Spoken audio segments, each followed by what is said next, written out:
Au cœur d'une archive où la poussière est plus ancienne que bien des mémoires, le temps ne s'écoule pas. Il écoute, pierre contre pierre, un couloir de silence, une lumière qui filtre comme une lame sous un portail. Chaque feuille gardée ici semble être un sceau, non seulement une frontière de papier, mais d'un voile honte ce que nous croyons savoir, ce que nous avons craint de nous souvenir. Sur ce seuil, une phrase s'impose comme un carillon urgent. Le pape Léon X révèle le troisième secret, interdit, de Fatima. Ce n'est pas un slogan, mais une clé, et les clés ouvrent des portes que le temps avait faim de murer. Dans le langage de l'Église, un secret n'est pas un scandale, c'est un trône couvert, un symbole. Pourtant, chaque symbole exige un interprète. Celui qui est assis devant un trône voilé ne peut se contenter de regarder. Il doit lire les fissures dans la pierre, les plis dans le tissu, la lumière qui insiste sur un même point. Ici, le silence n'est pas vide, il est attente, et l'attente est une forme de sagesse. Une carte invisible relie une vallée de bergers, une balle incrustée dans une couronne et une prière murmurée dans des millions de chapelets. Aucun de ces éléments ne crie, mais ensemble, ils dessinent un périmètre, et au milieu, un sceau ancien, non pas de cire, mais de conscience. Si ce sceau se fissure, ce n'est pas par curiosité, mais par nécessité spirituelle. L'espérance nourrit aussi de petits gestes. Abonnez-vous à la chaîne, laissez un j'aime et écrivez dans les commentaires. Je ne cesserai jamais de croire. Si un pape décide de prononcer ce que beaucoup ont seulement effleuré, il n'inaugure pas le bruit, il ordonne le silence. Le silence dans lequel on distingue les strates de l'histoire, le pas des martyrs et l'appel à la pénitence. Écoutez le métal d'une clé qui tourne et le premier craquement du sceau qui cède. Avant que son nom ne soit gravé dans les chroniques de l'Église, Léon X n'était qu'un homme d'étude, un fils de la terre d'Ombrie, élevé entre des murs médiévaux et des cloches qui scandaient l'heure de l'Angélus. Dès son enfance, le silence des cathédrales l'attirait plus que le vacarme des places publiques. Il aimait parcourir les nefs vides, caressant du regard les mosaïques qui racontaient des histoires plus anciennes que son propre nom. Sa formation fut un tissage lent. Théologie à Rome, diplomatie dans les missions du Saint-Siège, des charges qui l'amenèrent à connaître des archives secrètes et des bibliothèques où chaque page était une relique. Son ascension ne fut pas le fruit de l'ambition, mais d'une réputation silencieuse, précision doctrinale, piété mariale inébranlable et une rare capacité à unir les symboles de la foi à la réalité concrète de l'histoire. Des années avant le conclave, on raconte qu'il avait déjà longuement médité sur l'affaire de Fatima, non pas comme une énigme à déchiffrer, mais comme un prisme à travers lequel lire le siècle entier. Il connaissait les documents de l'an 2000, les paroles de Jean-Paul II, les interprétations de Benoît XVI, et savait qu'aucun texte, même révélé, n'épuise la tâche que la prophétie confie au cœur. Quand le conclave l'a élu, il a choisi le nom de Léon, non pour évoquer la force guerrière, mais pour indiquer la vigilance. Le lion qui veille aux portes, prêt à rugir seulement lorsque la menace est réelle.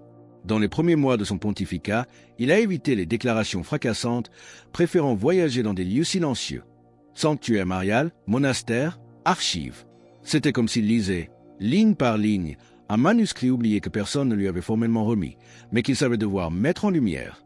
Ainsi, lentement, son profil s'est fixé dans la mémoire collective, un pont entre le présent inquiet et le passé prophétique, prêt à accomplir un geste qui secouerait le voile du temps et ouvrirait peut-être ce que beaucoup croyaient à jamais fermé. Dans la mémoire de l'Église, peu de figures ont su incarner, comme Léon X, le poids et la lumière du mandat pétrinien. Sa voix, ferme et jamais âpre, résonnait dans les basiliques comme un appel ancien. Pourtant, dans ses yeux, on lisait l'ombre de celui qui connaît le prix du silence. Il avait reçu la tiare invisible d'une époque marquée par les fractures, les guerres spirituelles subtiles et les crises de foi. Un monde qui préférait l'écho du doute à la clarté de la vérité. Pourtant, dans sa mission, la gloire alternait avec l'épreuve. Comme les grands patriarches de l'Ancien Testament, il se trouvait souvent devant des portes fermées, non par manque de clés, mais par la volonté de préserver ce qui pourrait déchirer. Fatima était son point de convergence. La vision de l'évêque vêtu de blanc, abattu dans une ville en ruine, révélée en l'an 2000, était pour lui plus qu'un symbole passé. C'était un miroir incliné vers l'avenir. L'Église avait offert une interprétation officielle, mais Léon X percevait des strates encore non comprises, non pas au sens de nouveaux textes à dévoiler, mais d'une signification spirituelle qui ne mûrissait que dans le creuset de l'histoire. Son cœur portait le poids des antithèses. La promesse du cœur immaculé et l'incertitude d'une humanité qui oublie, la joie des processions mariales et le silence glacial des nefs vides. L'espérance nourrit aussi de petits gestes.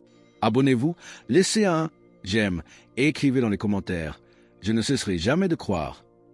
Chaque jour, il savait que la frontière entre la gloire et la chute pouvait être franchie sans bruit. Et dans cette conscience grandissait en lui une urgence.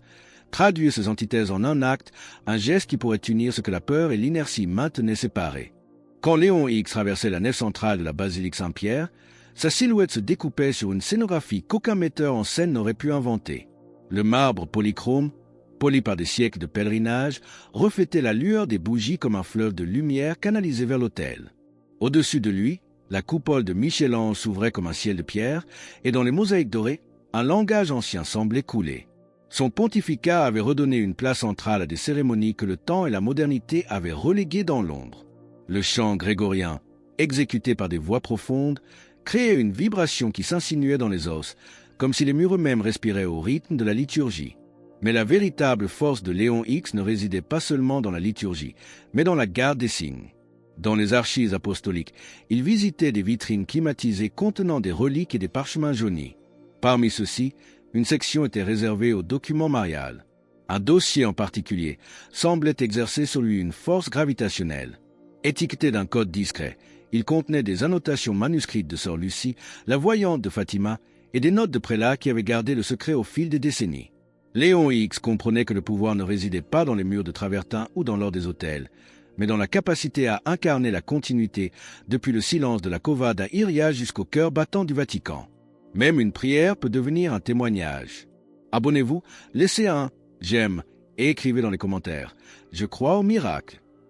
Pourtant, au milieu de cette gloire palpable, le pape savait qu'il existait un noyau caché, un cœur secret de sa mission. Il n'était pas exposé aux yeux du monde, mais gardé comme un sceau ancien, un sceau qu'il devrait bientôt affronter. Malgré la solennité des célébrations, Léon X percevait un courant souterrain qui parcourait le sol en marbre de l'Église. Dans les réunions confidentielles, des discours voient les remettaient en question la nécessité de préserver certains secrets, tandis que d'autres, au contraire, insistaient pour que le silence soit éternel, non par prudence, mais par crainte de perdre du pouvoir. Le pontife connaissait bien cette dynamique. La lumière peut révéler, mais elle peut aussi blesser ceux qui ont appris à vivre dans l'ombre. Les pressions ne venaient pas seulement de l'extérieur. À l'intérieur même des murs du Vatican, certaines figures puissantes voyaient dans le troisième secret de Fatima non pas un appel à la conversion, mais une menace pour le fragile équilibre géopolitique et religieux. On parlait de stabilité, d'ordre, de prudence diplomatique, mais Léon X savait que derrière ces mots se cachait souvent un autre agenda, la sauvegarde d'intérêts terrestres, masqué par un zèle pastoral. Le climat s'est alourdi. Des lettres anonymes, des rumeurs qui semaient le doute sur sa ligne mariale et même d'anciennes alliances qui se fissuraient lentement. Ce n'était pas seulement le pape qui était mis à l'épreuve, mais l'intégrité même du mandat pétrinien. Dans ses prières nocturnes, Léon X affrontait cette réalité avec une conscience de plus en plus claire. Le vrai danger n'était pas la révélation d'un texte, mais l'érosion silencieuse de la vérité par le compromis et la peur. C'était une ombre qui s'insinuait dans les pièces les plus lumineuses, un murmure qui promettait la paix au prix de la mission. Il savait que s'il n'agissait pas, le sceau de Fatima deviendrait non pas un gardien de l'espérance, mais un tombeau pour la vérité. La décision d'approcher le noyau le plus protégé du Vatican n'a pas été soudaine, elle a mûri lentement. La décision de s'approcher du noyau le plus protégé du Vatican n'a pas été soudaine. Elle a mûri comme une marée lente, alimentée par des rencontres fortuites et des documents qui semblaient émerger d'eux-mêmes, comme si quelqu'un ou quelque chose voulait le guider. Léon X a commencé à tracer une carte mentale des lieux et des personnes qui, au cours d'un siècle, avaient eu un contact direct avec le troisième secret. Les archives privées de Pie XII, les notes manuscrites de sœur Lucie, les rapports de cardinaux comme Ottaviani et Berton, les interprétations de Ratzinger. Chaque pièce du puzzle, isolée, était inoffensive, mais ensemble, elles formaient une mosaïque troublante. Il a consulté les archives apostoliques, un dédale de couloirs souterrains où le temps semble s'être arrêté. Une salle en particulier n'était accessible qu'avec 2 clés distinctes et un code connu de très peu de personnes. C'est là, disait-on, que se trouvaient les documents originaux de Fatima, y compris l'enveloppe que Jean Exit et Paul VI avaient lue et décidé de ne pas divulguer intégralement. Mais plus il s'approchait de la source, plus les résistances augmentaient. Un prélat âgé l'a averti avec des mots pesés comme des pierres. « Sainteté, il y a des vérités qui, si elles sont libérées, peuvent briser la foi de beaucoup et renforcer les ennemis de l'Église. » Parallèlement, des copies partielles et des récits non confirmés circulaient à l'extérieur, créant un danger potentiellement plus grand que la révélation elle-même. À chaque nouvel indice, la frontière entre la prudence et l'omission devenait plus mince. L'enquête n'était pas seulement un parcours archivistique, c'était une lutte contre le temps, et chaque jour, le poids de ce semblait devenir plus léger, ou peut-être plus fragile, prêt à se briser. Le portail menant à la salle blindée était haut de 3 mètres, revêtu d'acier et de bois ancien. 2 gardes suisses, immobiles comme des statues, le saluèrent d'une inclination silencieuse. Léon X portait l'une des 2 clés nécessaires, l'autre était gardée par le préfet des archives apostoliques. Les 2 clés tournèrent presque à l'unisson. La porte s'ouvrit lentement, révélant une pièce exiguë, à l'air froid et sec, étudiée pour conserver le papier à travers les siècles. Là, dans une vitrine blindée, se trouvait l'enveloppe qui, pendant des décennies, avait gardé le 3e secret de Fatima.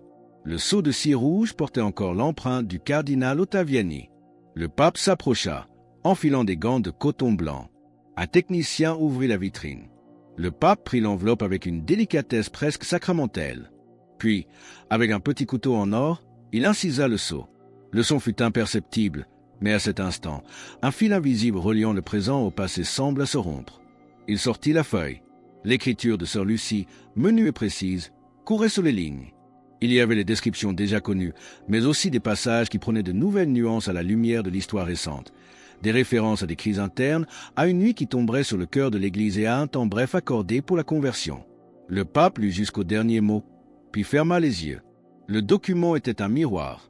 Il reflétait non seulement le siècle passé, mais aussi les ombres qui s'étendaient sur le présent.